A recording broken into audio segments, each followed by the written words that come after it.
मो परिचय होची मो Pranab Kumar Nayak additional chief engineer eastern circle to Chandigarh. Sir आपण कार्यालय पक्षରୁ ନିର୍ବାହୀ ଯନ୍ତ୍ରିକା ଯେ ଅବସରକାଳୀନ ବିଦାୟ ସମ୍ବର୍ଦ୍ଧନା ଆପଣ କ୍ୟାମ୍ପ କଲେ ସାରଙ୍କ ସମ୍ପର୍କରେ ଆପଣ କଣ କହିବେ?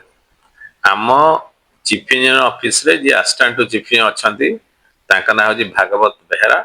से किछि दिन पूर्व प्रमोशन पाइले से चंडीखोल सब डिवीजन एसडीओ भी थिले।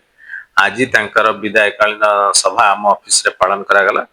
सेथिरे आमे तांको देलु संबर्धना देलु आउ तांकर भविष्य जीवन सुखरे कटू। सी जने भल मनुष्य थिले आउ जने भल सरकारी कर्मचारी जने उद्यमी लोक तांको जोगु आम अंचल रे जो जति जमी सब पानी सुरखुरे माडुथला सेथिपय आमे तांको साधुवाद जणैछु धन्यवाद देइछु जे तांकर भविष्य जीवन सुखरे कटू।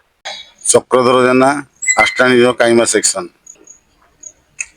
आम या भावुचु आज जो व्यक्ति को बा जो इंजीनियर को आम विदाय देलु विराट आम सब डिविजन प्रति आम डिविजन प्रति निश्चित भाव में अपूरणीय रहिबो। तांकर कार्य दक्षता कहवा गले जे इन टाइम ऑफिस आसंती इन टाइम रो ऑफिस जाती काहाକୁ ବିଦାୟ ଦେଲେ? आमर जी थिला assistant chief engineer Bhagabat sir विषय आप समस्ते जानी जे केनाल सिस्टम से सब चार्ज थे कि चंडीखोल केनाल सिस्टम रे से निश्चित भाव में सबू क्षेत्र से अवगत थिले जे आमे तांको साहाय्य करथुलो आमु नै से बहुत कार्य करथुले तो सेटा हम आज एब्सेंट फील करछु से आज हमठु विदाय नेला परे।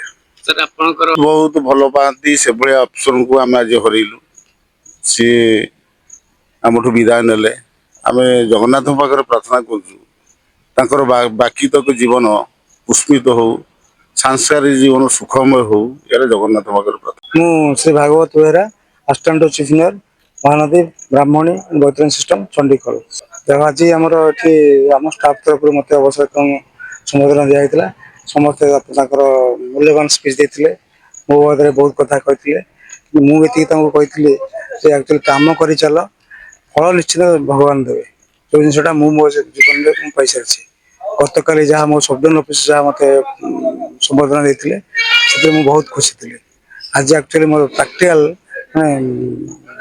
अवसर संबोधना आज निश्चिंत आज्ञा सबुदिन मन रहा सर आ गोटे कथा से कथा तो मुझे एक्चुअली किंतु जीवन मरण समस्त चली मुझे गलापर आउ जन निश्चिंत आसवे ऑफिस निश्चय चली ऑफिस भी चलो जी आसवे कम करेंगे कम कर चलने आप फल निश्चिंत पाइब मिल यहाँ मोर शेष।